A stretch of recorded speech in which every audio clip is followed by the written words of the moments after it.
오늘 함께 보실 말씀은 우리 말라기 3장 말씀입니다. 구약성경 1239쪽에 있습니다.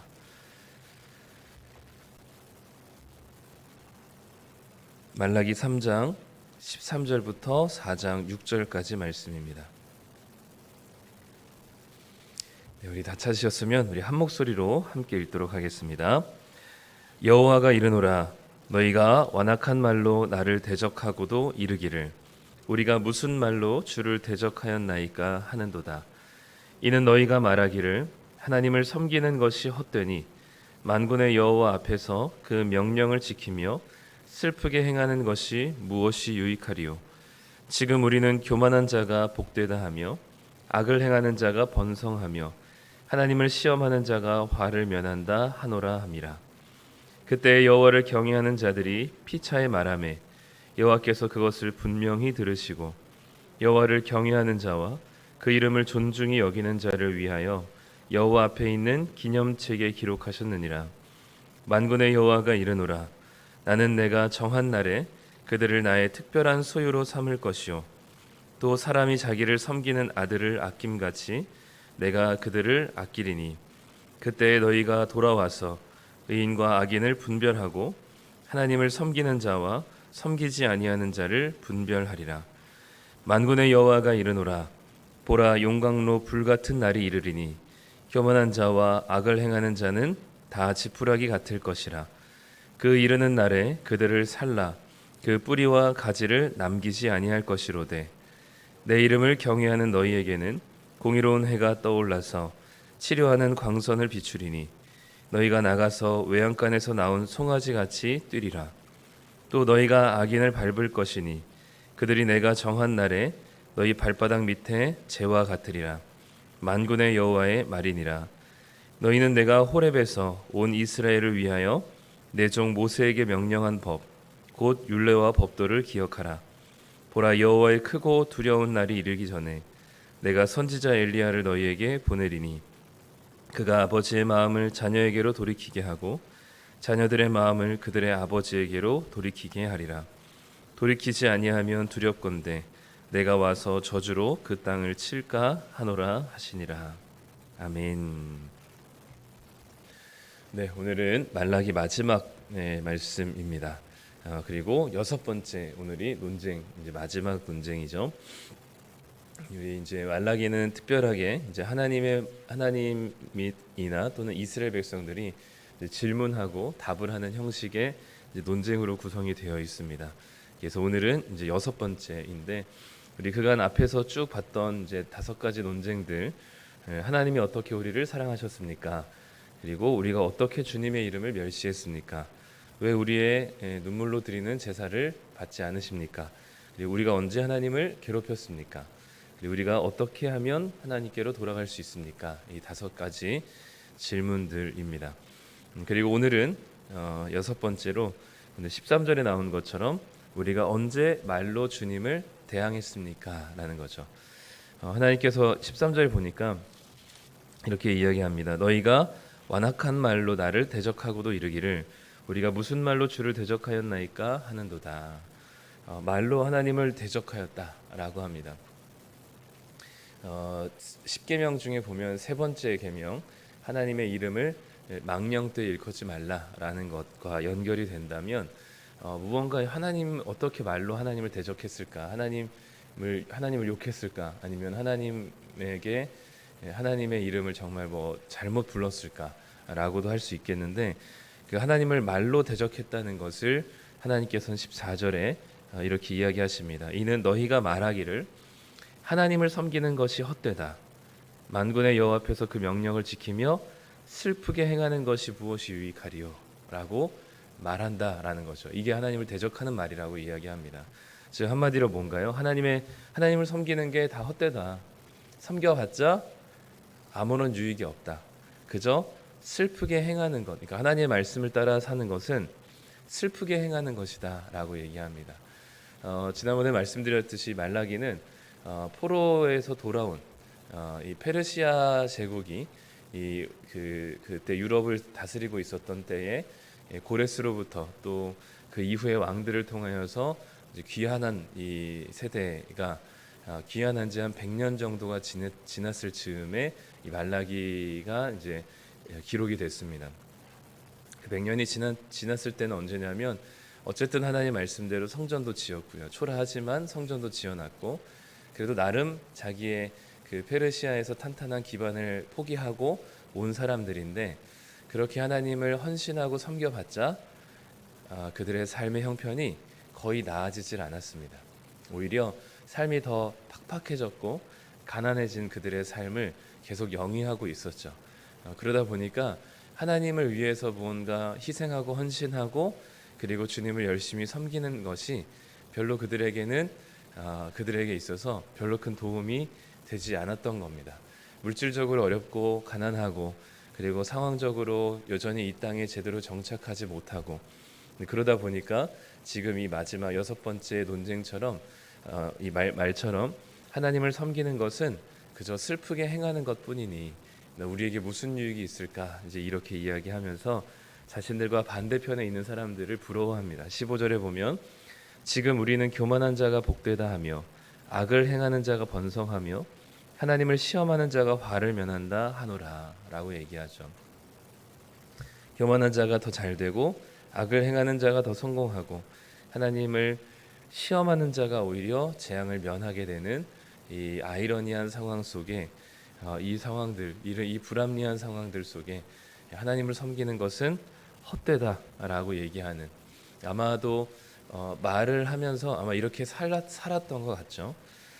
그런 말들 속에서 하나님께서 그 말이 하나님을 대적하는 것이다. 뭐 하나님 없습니다. 아니면 하나님 하나님께 대한 하나님의 이름을 직접적으로 뭔가 저주하거나 막 이런 것들은 아니지만 하나님을 섬겨봤자 아무 유익이 없습니다. 오히려 더 피곤하고 더 가난해지고 오히려 더 하나님 모르는 사람들이 더 잘 되는 것 같습니다.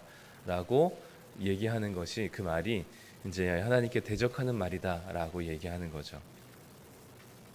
16절에 보면 그때 그 여호와를 경외하는 자들이 등장합니다.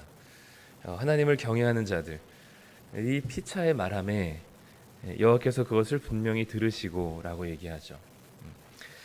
이 지금 하나님을 대적하는 자와 다르게 하나님을 경외하는 자가 등장하는데요.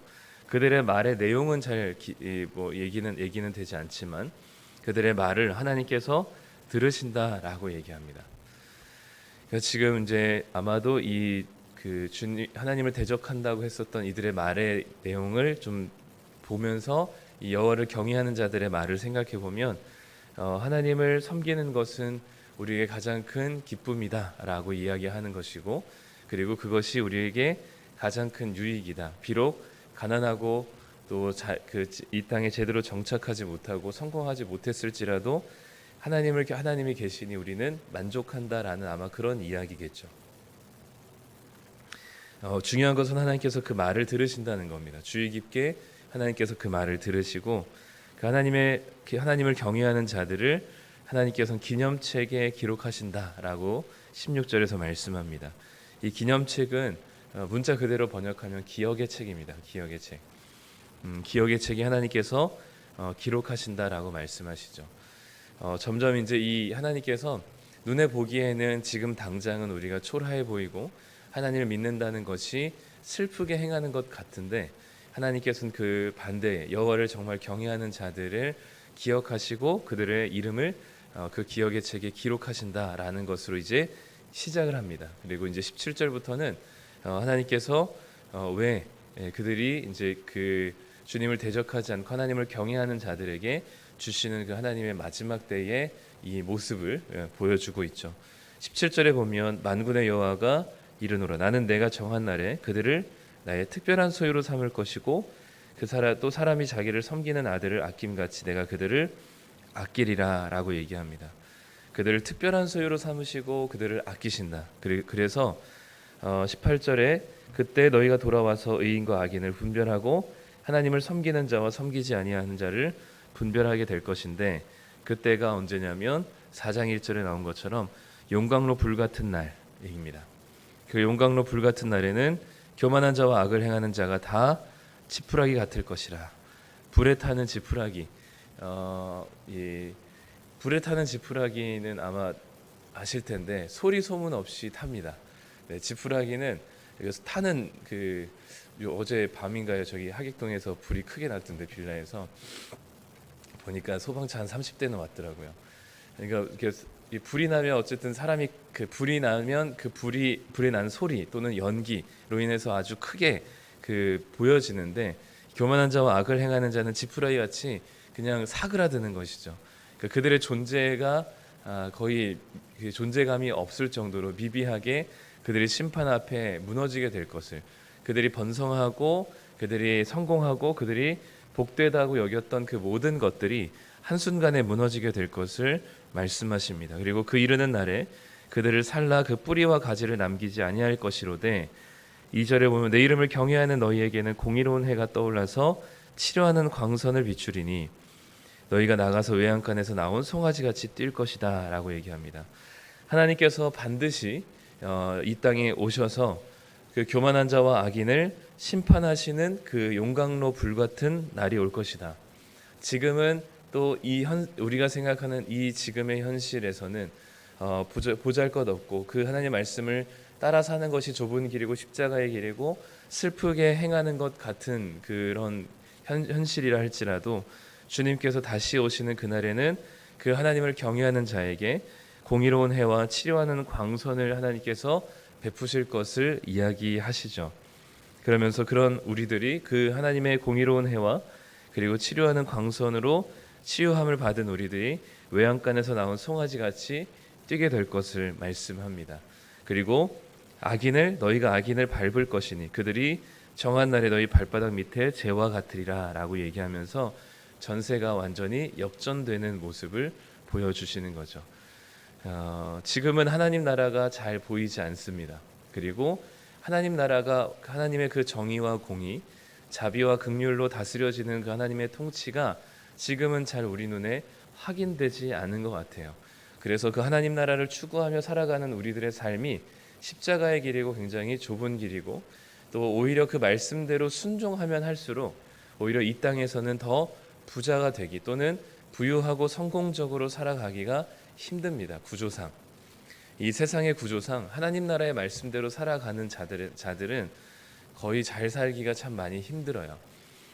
그래서 우리가 너무 현실이 어렵기 때문에 하나님을 섬기는 것이 별로 유익하지 못하다라고 하는 것은 그 하나님을 섬기는 것으로 주는 유익을 우리는 물질적인 것으로 자꾸만 치환하기 때문인 것 같습니다.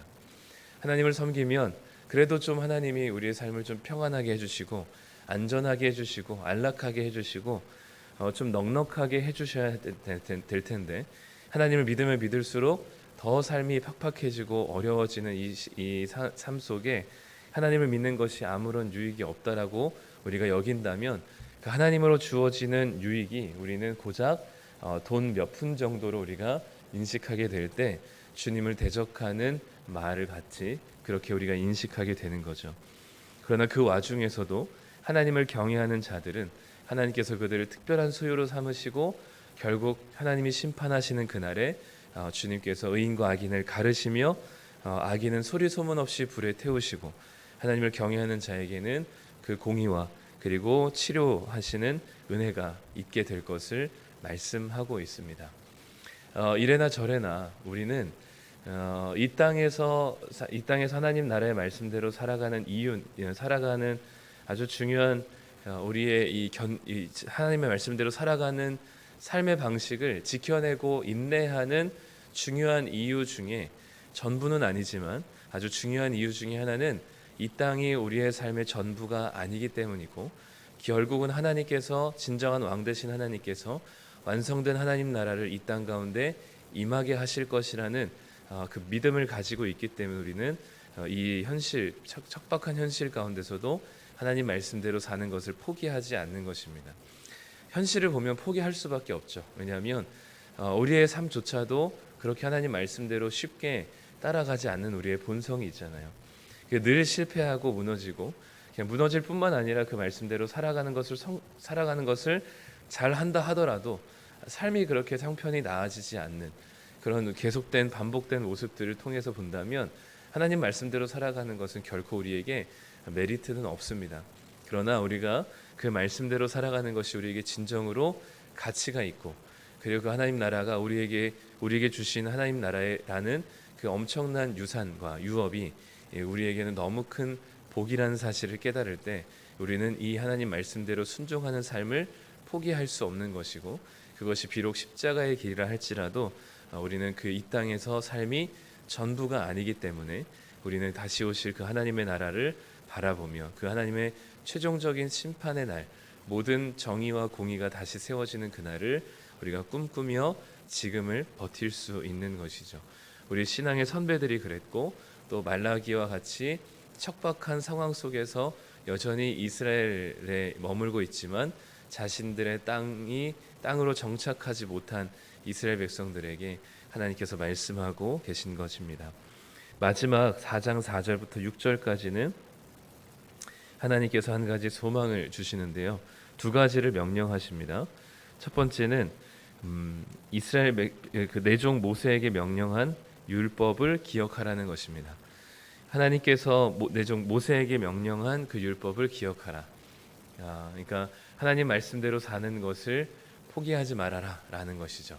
힘들고 어렵고 현실이 무너질지라도 하나님 말씀대로 살아가는 것을 포기하지 말아라. 왜냐하면 5절에 보면 여호와의 크고 두려운 날이 이제 이르기 전에 선지자 엘리야를 너희에게 보낼 것이다라고 얘기합니다. 이 모세와 엘리야는 구약을 대표하는 지도자들이죠. 그리고 모세와 엘리야 둘 다 죽음에 대한 이제 명백한 그 죽었다라는 명백한 이 그 증거가 없는 사람들입니다. 그래서 이스라엘 사람들은 이 모세가 다시 엘리야가 죽음을 보지 않은 엘리야가 다시 나타나게 된다면 하나님 나라가 이 땅 가운데 임하게 될 것을 예견하는 것이라고 보통 이해를 많이 했습니다. 그래서 하나님께서는 엘리야를 보낼 것이기 때문에 하나님의 날이 이를 것이다라고 이야기합니다. 그래서 이 하나님의 날은 최종적으로 하나님이 심판하시는 날이기도 하고요. 그리고 가까이는 예수님께서 이 땅과 진정한 공의의 왕 되신 예수님께서 이 땅 가운데 오시는 그 초림을 이야기하기도 합니다.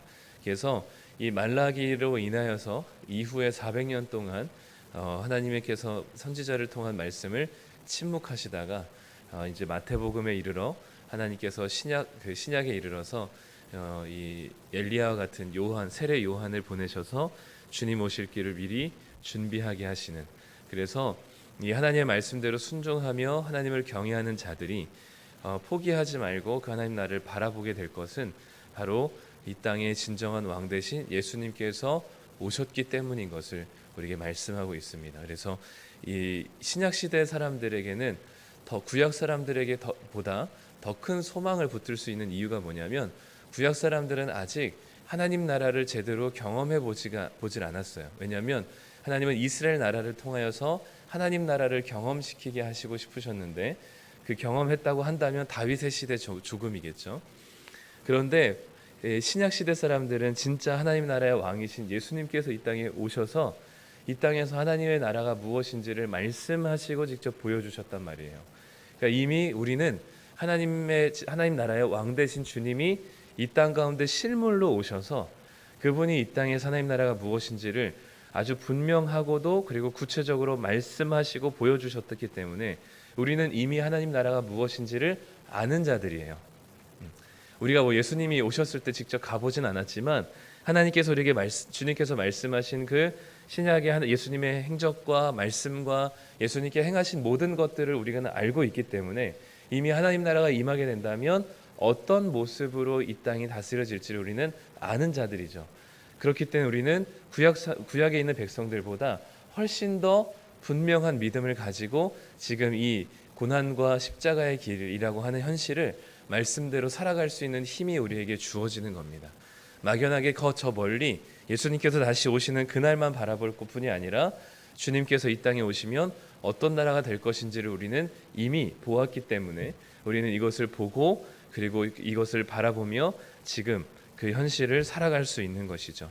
그렇기 때문에 오늘도 우리에게 하나님께서 말씀하고 계시는 것은 하나님의 말씀을 기억하여서 포기하지 말고 그 말씀을 순종하며 살아갈 것을 우리에게 요청하고 계십니다. 비록 주님을 섬긴다는 것이 부유해지고 성공하고 안전한 삶을 사는 것은 아니지만 우리에게 주어진 이 땅에서의 삶을 우리는 이미 임한 하나님 나라를 경험하고 다시 오실 그 하나님 나라를 바라볼 때 우리는 지금 이 십자가의 길과 같은 좁은 길의 말씀을 따라 살아가는 길 속에 말로 주님을 대적하기보다는 여호와를 경외하며 우리를 하나님께서 특별한 소유로 삼으시는 그 은혜를 누리게 될 것입니다. 오늘도 우리는 지금 이미 임한 하나님 나라 그리고 다시 오실 그 주님의 나라를 바라보며 우리가 다시금 그 말씀을 붙들고 힘들지만 살아가실 수 있으면 좋겠고요. 그리고 이 16절에 나온 것처럼 여호와를 경외하는 자들이 피차에 말하매 라는 이 말이 무엇인지 모르겠지만 아마도 서로를 격려하고 아마 힘이 되는 말이었던 것 같아요. 우리 힘들지만 서로 하나님 말씀 붙잡고 우리가 다시 일어나서 가자라는 말들로 아마 서로를 격려하지 않았을까 싶습니다. 우리가 혼자는 힘들지만 이 소중한 가치를 따라 살아가는 귀한 동력자들이 있다는 사실을 기억하고 우리가 서로 피차 하나님의 말씀으로 격려하며 위로하며 힘을 내어서 하나님 끝까지 그 말씀대로 순종하는 삶을 포기하지 않으므로 주님을 경외하는 기억의 책에 다 기록되시는 우리 성도님들 되시길 간절히 소망합니다. 기도하겠습니다. 하나님 감사합니다. 오늘 말라기 마지막 6번째 논쟁을 통해 하나님을 말로 대적했었던 이스라엘 백성들의 모습을 봅니다. 하나님의 말씀을 따라 사는 것이 현실적으로 어렵고 힘들고 또 고난 가운데 있는 시간이라서 참 현실을 보노라면 하나님 말씀대로 살아가는 게 무슨 유익이 있을까 싶지만 이것은 우리에게 어떤 물질적인 유익이 주어지기 때문에 우리가 하나님 말씀을 섬기는 것이 아니라 우리에게 주신 하나님의 사랑이 너무 크기에 그 사랑에 감사하며 하나님의 말씀을 따라 살아가는 것을 우리가 기쁨으로 그리고 감사함으로 살아가게 하여 주시옵소서. 우리가 하나님을 말로 대적하는 자 되기보다 서로 여호와를 경외하는 자가 되어 서로 피차에 격려하며 선을 행하도록 우리가 서로를 위로하게 하여 주시고 하나님께서 이 땅 가운데 주님께서 오셔서 이미 우리에게 경험하게 하신 하나님 나라를 우리가 계속 경험하고 누리며 그리고 앞으로 하나님께서 다시 오셔서 이 땅 가운데 진정한 심판을 허락하실 그 완성될 마지막 날을 또한 바라보며 우리가 지금의 이 고되고 어려운 시간들을 잘 인내하며 버텨내게 하여 주시옵소서. 그런 우리들을 주님께서 특별한 소유 삼으시고 기억의 책에 기록하신다 하셨으니 하나님 우리를 잊지 마시고 주님의 말씀대로 순종하기를 포기하지 않는 자들 다 되게 하여 주시옵소서. 오늘도 그 길이 성도의 길이 참 쉽지 않고 좁은 길이며 가시밭길이고 꽃길이 아니라 너무 힘든 우리들의 삶이지만 하나님 오늘도 힘들지만 주님을 바라보기를 소망하고 옆에 있는 지체들과 함께 이 길을 함께 걸어가기를 소망합니다.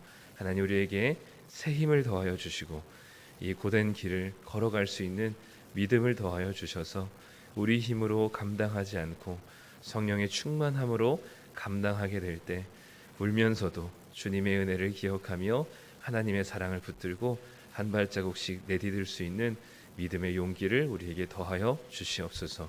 오늘 하루도 우리 안에 심령을 충만하게 채우실 주님의 은혜를 기대하며 예수님의 이름으로 기도드립니다. 아멘.